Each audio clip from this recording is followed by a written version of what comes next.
이것저것에 따라 이제 놔두고 어디가는 시점입니다.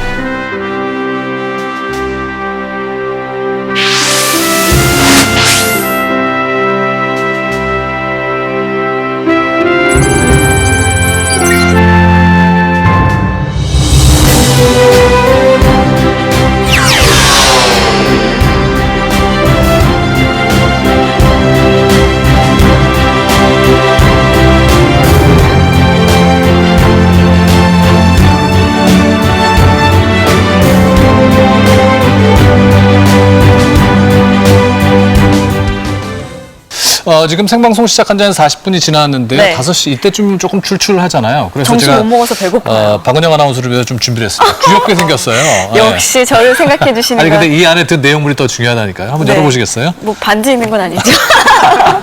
예. 이게 뭐예요? 우와. 여기 과자들이 여러 개 이렇게 담겨 있습니다. 그래서 한번 맛보시라고 네. 준비를 해왔는데요. 진짜 먹어봐도 되나요? 저희 네 분 패널들 섭섭해하지 않으시기 위해서 하나씩 제가 준비를 해드려서 한번 맛을 와, 보시죠. 네, 고맙습니다. 여기 지금 종류 되게 다양하게 있어요. 제가 한번 먹어볼까요? 네네. 네.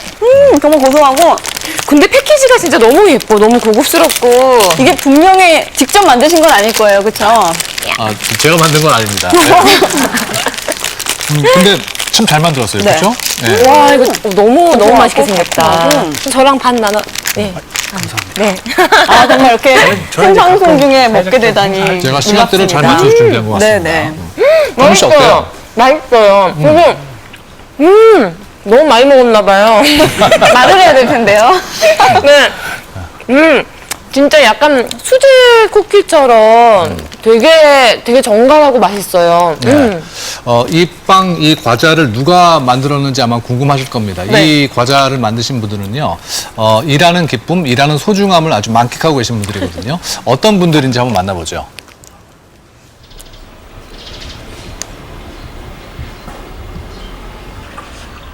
이른 아침 출근을 서두르는 아들의 아침상을 차리느라 어머니의 손길이 분주하다. 올해 24, 아들 광채 씨는 발달 장애를 가지고 있다. 회사 생활 어때? 회사 생활은 할만해요. 그래요? 네. 친구들하고도 괜찮아? 네. 장애를 딛고 직장인이 된 아들이 어머니는 자랑스럽다. 근데 저는 너무 감사하고 뿌듯하죠. 진짜 뿌듯해요. 어떤? 정말 애가 이렇게 직장 생활을 해줄 수 있는 거에 감사하고 항상 전 마음이 뿌듯해요. 엄마 다녀오겠습니다. 아들 잘 갔다 와. 다녀오겠습니다. 애쓰고 와. 네. 2012년에 입사해 벌써 5년째. 지하철을 타는 것도 이젠 익숙하다. 혼자 탈 때는 되게 무서웠어 진짜. 왜 무서워? 나쁜 사람도 많고 사람도 너무 많았어요.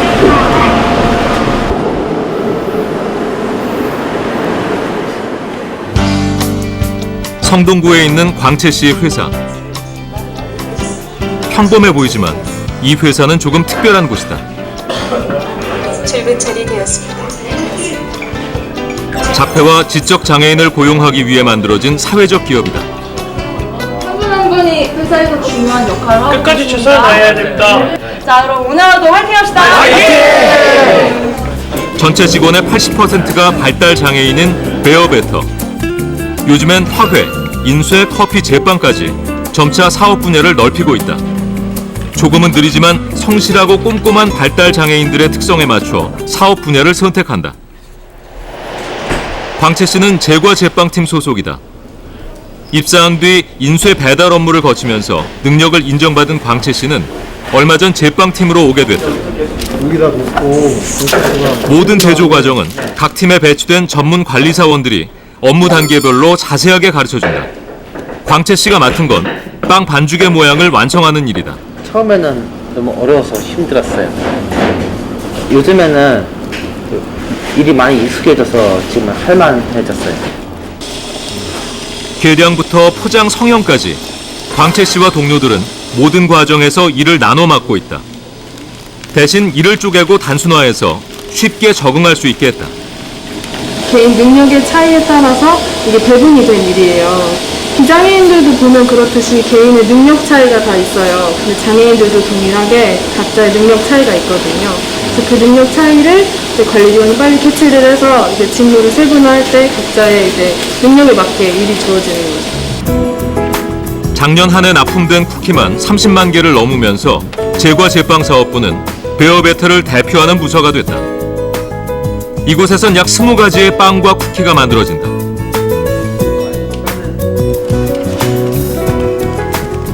그리고 커피 전문점이나 다른 기업으로 납품된다. 판매를 함으로써 장애인들도 간접적으로 도울 수 있고요. 장애인 고용에도 도움이 될 거라고 알고 있습니다. 이들이 만든 빵과 쿠키는 유명세를 치르는 빵집들과 견줘도 손색이 없다. 사회적 기업이라는 의미를 넘어 제품의 품질로 승부했고 5개밖에 안 되던 고객사는 30배가 넘게 불어났다. 재본 작업이 한창인 인쇄 사무실. 인쇄사업부의 신입사원 근환 씨는 이제 막 업무를 배정받았다. 아직은 하루 4시간만 일하지만 난생 처음 최저임금 이상을 보장받는 번듯한 직장을 얻게 됐다.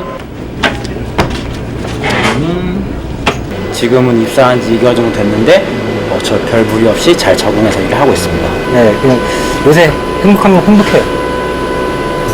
아, 일하면서요? 네. 꾸준히 매출이 늘어나고 있는 베어베터. 하지만 이 회사의 목표는 이윤을 남기는 게 아니라 이윤이 영원히 될 때까지 더 많은 장애인들에게 일자리를 주는 것이다.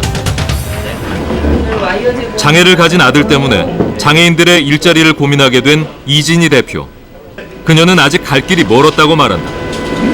그런데 현실은 이렇게 일할 준비가 되어 있어도 갈 데가 별로 없고 보호작업장이나 이런 직업재활시설도 현실적으로 굉장히 많이 부족합니다.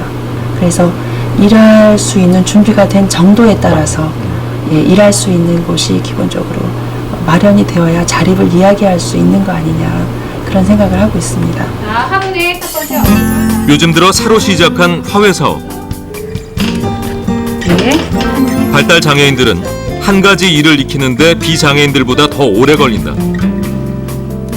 하지만 일이 손에 익으면 특유의 집중력과 끈기로 최고의 작품을 만들어낸다.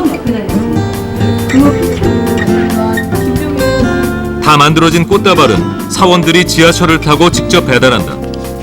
남들보다 열심히 더 꾸준하게 노력한 결과 여느 배송업체만큼 안전하고 정확하게 배달된다. 물론 일반인들은 짧은 기간 동안 할 수 있는 걸 발달 장애인 같은 경우에는 굉장히 많은 시간이 필요합니다. 그리고 계속적인 반복 학습이 필요하고요. 근데 그걸 한 가지 자기 걸로 만들어 놓게 되면 일반인이 지루해서 못하는 걸 우리 발달 장애우들은 꾸준히 계속 지속적으로 갈 수 있다는 게 최대의 장점이죠. 자신이 노력을 하면은 장애가 있어도 사회 나가서 살아갈 수 있었으면 좋겠어요. 그리고 이제 더 많은 곳에서 이들에게 일자리를 내어주고 있다. 한 외부 기업의 사내 카페. 이곳에서도 베어베터의 직원들을 만날 수 있다. 사내에서 숙련된 직원들을 외부로 파견해 사회에 내보내는 것이다. 바리스타로서의 실력을 인정받아 이곳에서 일하게 된 염창주 씨. 다양한 사람들을 만나면서 자신이 직접 커피를 만들어줄 수 있다는 게 더없이 기쁘다. 네, 재밌어요. 어떤 게 재밌어요? 일하는 게 재밌어요. 1년이 지난 지금은 음료 제조도 저희 관리사원 못지않은 수준으로 수출을 할 수 있고 제조할 수도 있고요. 그리고 서비스 면에서도 고객들 대항하는 데 있어서도 굉장히 많은 발전을 보이고 있습니다. 광채 씨의 하루 일이 끝났다. 퇴근 처리되었습니다. 5년 동안 차근차근 경력을 쌓고 8시간 종일 근무까지 하게 된 광채 씨. 이제는 더 큰 꿈을 향해 나아가고 있다. 제 꿈은요. 빵을 만드는 제빵사가 되는 거예요. 사람들이 맛있다고 느껴질 때 저도 그게 행복하고 뿌듯하게 느껴져요. 그래요? 네. 꼭 제빵사 되시기 바랄게요. 네, 감사합니다. 안녕히 가세요. 네, 안녕히 가세요.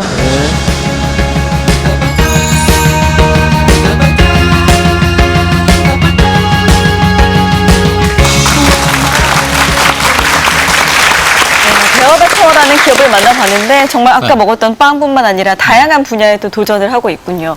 아까 그 화면 속에서 사회적 기업은 이윤을 남기는 게 목표가 아니다라는 얘기를 했는데 박 의원님, 요즘 들어 사회적 기업에 대한 관심이 굉장히 높아지고 있어요? 네, 그렇습니다. 사실 최근에 우리 사회가 일자리 양극화 때문에 좀 문제가 심각하지 않습니까? 네. 그런데 여기 사회적 기업은 어떻게 보면 여기서 창출한 일자리가 가장 공동체적인 가치를 실현하는 가장 좋은 일자리라고 볼 수 있을 것 같습니다. 네. 어떻게 보면 인간의 가장 기본적인 권리가 노동의 권리이지 않습니까? 이런 네. 것이 가장 잘 실현되는 것이라고 그렇게 볼 수 있을 것 같습니다. 이성룡 과장님, 근데 그 우리가 사회적 기업이라는 단어를 들은 지는 그렇게 오래되지는 않은 것 같습니다. 예, 그 사회적 경제가 발전한 유럽에 비하면 저희들이 좀 짧은데요.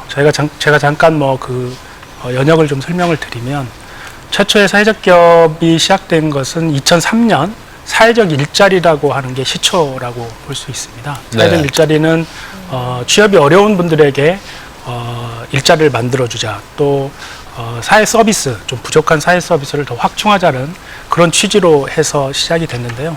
근데 그 부분이 사회적 일자리가 좀 한정된 부분에 저임금 일자리라는 그런 지적들이 있어서 이제 좀 더 지속적이고 괜찮은 일자리로 좀 다양한 사회 서비스를 만들어내자는 그런 모델들을 만들어내자고 하는 그런 고민들이 있었는데 그게 이제 사회적 기업의 논의로 됐고요. 그러면서 2007년도에 사회적 기업 육성법이 제정이 됐습니다. 네. 내년이면 이제 사회적 기업 육성법이 시행된 지 10년인데요.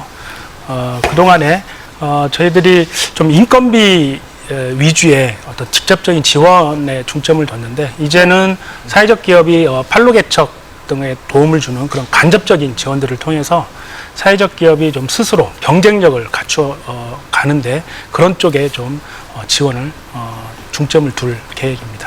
해외와 비교하면 고용 규모는 어떻습니까? 우리나라. 네. 아무래도 이제 유럽 쪽이 사회적 경제에 대해서 좀 많이 좀 발전이 된 곳인데 유럽의 각 나라들은 적게는 한 고용 비중으로 보면 네. 취업자 대비 사회적 경제나 사회적 기업이나 사회적 경제가 차지하는 고용 비중을 보면 적게는 3에서 4% 정도 되는 나라가 있고 많게는 한 7에서 10% 정도 되는 나라가 있는데요. 우리나라는 사회적 기업이나 협동조합 다 포함을 해도 한 1%가 좀 안 되는 한 1%도 한 2분의 1 정도밖에 되지 않는 그런 수준이라서 아직도 좀 양적인 확대도 좀 필요한 그런 상황인 것 같습니다. 네. 자, 그러면 사회적 기업 규모 자체가 해외에서는 우리보다 훨씬 더 큰가요, 정 기자님? 앞서도 언급이 되셨는데 언급을 하셨는데 약 10년 동안 많이 성장을 해왔죠, 사회적 기업이. 그래서 지금 약 한 3만 5천 명 정도가 국내 사회적 기업에 고용이 돼 있다고 하는데요. 네. 굳이 비교를 좀 해보면 이제 유럽의 독일 같은 경우에는 약 190만 명 정도의 그 고용 창출 효과를 보이고 있다고 하는 아주 차이가 크죠. 네. 해외의 사례를 보면은 이제 유럽 같은 경우에는 정부 지원이 일부 되고 미국 같은 경우는 또 정부 지원이 없다고 합니다. 이제 국내 시스템 같은 경우에는 이제 4대 보험 일부가 지원되기도 하고요. 이런 지원도 중요하지만 이 사회적 기업을 바라보는 인식이 아직까지는 좀 부족하지 않나. 예를 들자면 단순한 기업의 사회적 공헌 활동이 아니냐 또는 일종의 복지제도 아니냐라는 약간은 왜곡되거나 잘 알려지지 않은 부분이 좀 많이 있는데 네. 오늘 이 방송을 보고 좀 이런 잘못된 그리고 잘 알려지지 않은 인식이 좀 전환될 수 있는 계기가 됐으면 하는 바람입니다. 네.